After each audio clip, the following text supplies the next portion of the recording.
Antiguako gaztegune proiektua martxan da. Auzoak eta herriak Donostia indartzen ekimenean, udalak auzoetan bilerak egin eta besteak beste gazteen beharrak entzun zituen. Azkenean egotea auzoan gune ireki bat, auzoko norbanako edo eragile guztiek inalizateko nahi dutena. Eta aparte egotea eskaintza bat bai, etxean, ez dakit planteatzen dian ekintza guztiekin. Hori lortzeko helburuz, martxoaren 2an Antiguako gaztegunea antolatzeko prozesu parte hartzailearen aurkezpena egin zen. Aurretik, lehenengo fasean, udala Antiguako gazte talde sustatzaile batekin elkarlanean aritu zen. Egitasmoaren zirriborroa egin eta prozesuaren nondik norakoak zehaztuz.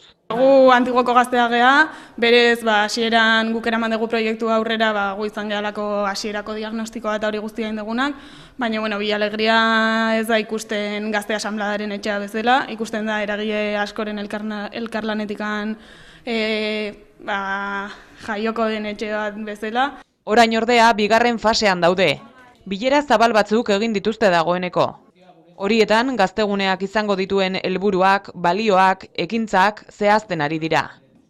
Baratza, konposta, liburutegi bat, gauza ezberdina, bertso tailerrak, hitzaldiak, pixkat auzoan mugitzea ez. Ekintza ezberdinen bitartez, mugimendua egotea bai etxean eta bai auzoan. Villa Alegria deituriko eraikinean kokatuko da gaztegunea. Orain arte haurtzaindegia izan da. Horren bestez, bilerekin batera, auzolanean etxea txukuntzen ari dira. Pareta batzuk bota ziren, moldatu zen pixkat etxea gaztei begira eta ez hain aurrei begira.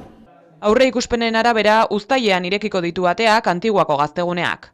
Oraindik bilera zabal bat gelditzen zaie, ekainaren batean. Batez ere, hasteko gaurtikan sentitzen etxea bakoitzarena importantea dela bilera hauetara etortzea. Geroago, 23 da formakuntza.